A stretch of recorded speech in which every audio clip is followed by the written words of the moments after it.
नमस्कार, मी विलास बडे. न्यूज 18 लोकमतच्या या बुलेटिन मध्ये सुरुवातीलाच एक अतिशय मोठी बातमी. राज्य सरकारनं आता ओबीसींच्या आणि एकूणच नॉन क्रिमिलियरची मर्यादा 8 लाख वरून 15 लाख करण्याच्या संदर्भातला निर्णय घेण्याची शक्यता वर्तवली जाते आणि या सगळ्या संदर्भात ऐन विधानसभा निवडणुकीच्या तोंडावर हा एक मोठा निर्णय असू शकतो.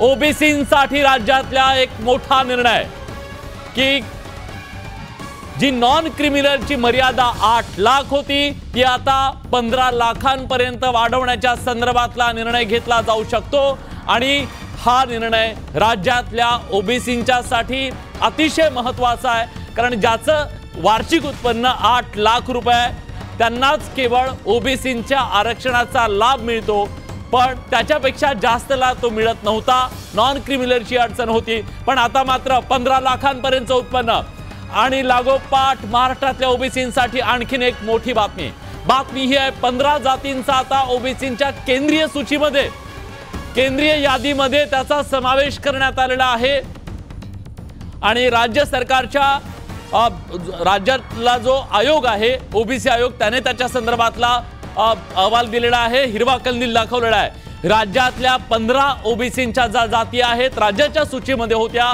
त्या आता केंद्राच्या सूचीमध्ये सुद्धा जाणार आहेत. त्यामुळे या सगळ्या ओबीसींमधल्या 15 जातींना केंद्रातलं सुद्धा ओबीसींचं आरक्षण मिळणार आहे. त्यामुळे ऐन विधानसभा निवडणुकीचा बिगुल कधी वाजू शकतो अशी परिस्थिती असताना आता राज्य सरकारनं राज्यातल्या ओबीसींसाठी 2 मोठे निर्णय, एक नॉन क्रिमिनलची जी मर्यादा आहे ती 15 लाखांपर्यंत दुप्पट करणं आणि दुसरं राज्यातल्या 15 जाती ज्या राज्यातल्या सूचीत होत्या, राज्यातल्या यादीत होत्या त्या आता केंद्रातल्या यादीमध्ये सुद्धा टाकणं. त्यामुळे राज्य सरकारनं आज ओबीसींच्यासाठी ऐन विधानसभा निवडणुकांचा बिगुल वाजण्याच्या काही तास आधी म्हणूया आता, कारण काही तासातच ती घोषणा होऊ शकते, निर्णयांचा धडाका लावलाय. हरियाणातल्या विधानसभा निवडणुकीच्या नंतर राज्यातल्या सत्ताधारी पक्षांनी भाजप, शिवसेना आणि राष्ट्रवादी काँग्रेसच्या सरकारनं निर्णयांचा हा सगळा धडाका लावलेला आहे.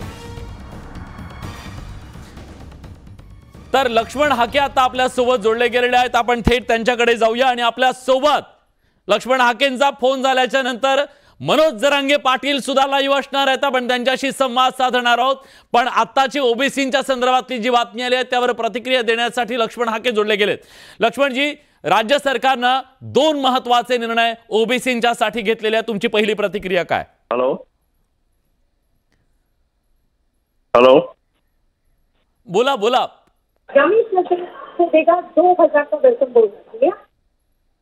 माझा आवाज तुमच्यापर्यंत पोहोचतोय? हॅलो, हा, माझा आवाज तुमच्यापर्यंत पोहोचतो? प्रकाशजी, मी प्रकाश अण्णा शेंडगे बोलतोय. प्रकाश अण्णा, स्वागत आहे तुमचं. एकाच वेळी 2 फोन आले त्याच्यामुळे लक्षात नाही आलं. प्रकाश अण्णा, आता जी बातमी येते त्यानुसार राज्य सरकारनं ओबीसींच्या संदर्भात 2 निर्णय घेतलेत. एक म्हणजे 8 लाखाची मर्यादा 15 लाख करायची नॉन क्रिमिनलची आणि दुसरा निर्णय म्हणजे 15 जाती ज्या राज्याच्या यादीत होत्या त्या आता केंद्राचं आरक्षण सुद्धा त्यांना मिळणार आहे. पण तुमची पहिली प्रतिक्रिया? नाही, कसं आहे, ह्या ओबीसी आरक्षणाचे अक्षरशः चिंगड्या आणि 3-13 वाजवण्याचं काम या महाराष्ट्रामध्ये झालेलं आहे. या ओबीसींचं हक्काचं राजकीय आरक्षण यापूर्वी संपुष्टात आलेलं आहे. भांट्या कमिशनचा अहवाल जो आहे तो आमच्या मानगुडी बसला आणि त्याने सगळं राजकीय आरक्षण आमचं संपुष्टात आणलेलं आहे. आमची लोकसंख्या जी 60-65% आहे ती त्यांनी 37% पर्यंत आणलेली आहे. एकीकडे हा प्रश्न आम्ही त्यातून बाहेर पडतो तोपर्यंत जरांगेंचं भूत मानगुडी बसवलं सरकारने. त्यांना ते 57 लाख कुणब्यांचे दाखले, सरसकट कुणब्यांचे दाखले देऊन सगळं म्हणजे अक्षरशः दरोडा टाकल्याचा निर्णय जो आहे तो महाराष्ट्र सरकारने केलाय. आता सगळे सोयरेचा जी आर सुद्धा उद्याच्या कॅबिनेटमध्ये निघायची शक्यता असे मी ऐकतोय. काय एकीकडे हे संपतो तोपर्यंत आणखी नवीन जमाती ज्या आहेत त्या सुद्धा ओबीसी मध्ये घालायच्या, काय अशा प्रकारचा निर्णय जो आहे तो सरकार करत आहे. आणि अशा प्रकारचे सरकारी निर्णय करून एक तर ओबीसीचं आरक्षण वाचवायचं नाहीये, ते सरळ मराठ्यांना त्यांना वाटून टाकायचं आहे. नाही प्रकाशजी, तुम्ही वेगळ्या मुद्द्यावरती बोलता. मी तुम्हाला प्रश्न हा विचारला की राज्य सरकारनं आज जो निर्णय घेतलेला आहे नॉन क्रिमिनलची मर्यादा 8 लाखावरून 15 लाख करण्याचा निर्णय घेतलेला आहे, त्यावर तुमची मला प्रतिक्रिया हवी आहे. आपण मर्यादा जी वाढवलेली आहे त्या निर्णयाचे आम्ही स्वागत करतो. हा, नॉन क्रिमिनलची मर्यादा 8 लाखाहून 15 लाख पर्यंत केलेली आहे. त्या निर्णयाचं आम्ही स्वागत करतो. परंतु ह्या नवीन जमाती ज्या आणखीन घुसवण्याचा जो प्रयत्न सुरू आहे त्याचं मात्र आम्ही नक्कीच स्वागत करू शकत नाहीये. कारण हे आरक्षणच आम्हाला पुरत नाही. आता नवीन जमाती त्यामध्ये घुसवण्याचा प्रयत्न सरकारचा आहे, तो नक्कीच निषेधार्ह आहे. ठीक आहे, धन्यवाद. तुम्ही न्यूज 18 लोकमतशी बोललात त्याबद्दल. तर या घडीची एक मोठी बातमी, राज्यातल्या ओबीसींना मोठा दिलासा देण्याचा निर्णय राज्य सरकारनं घेतलेला आहे. आयोगाकडून आज राज्यातल्या सूचीसोबतच आता 15 जातींना ओबीसींचं केंद्रातलं आरक्षण मिळण्याचा मार्ग सुद्धा मोकळा झालाय. कारण केंद्रातल्या त्या यादीमध्ये सुद्धा या 15 ओबीसींमधल्या जातींचा समावेश करण्याचा निर्णय घेण्यात आलेला आहे. दुसऱ्या बाजूला आपण बघतोय की नॉन क्रिमिनलची जी मर्यादा आहे ती 8 लाखावरून पुढे करण्यात आलेली आहे 15 लाखापर्यंत. गेल्या अनेक वर्षांपासूनची ही मागणी होती आणि या मागणीला अखेर यश आलेलं आहे असं म्हणूया. विधानसभा निवडणुकीच्या तोंडावर राज्य सरकारनं हा एक मोठा निर्णय घेतलेला आहे.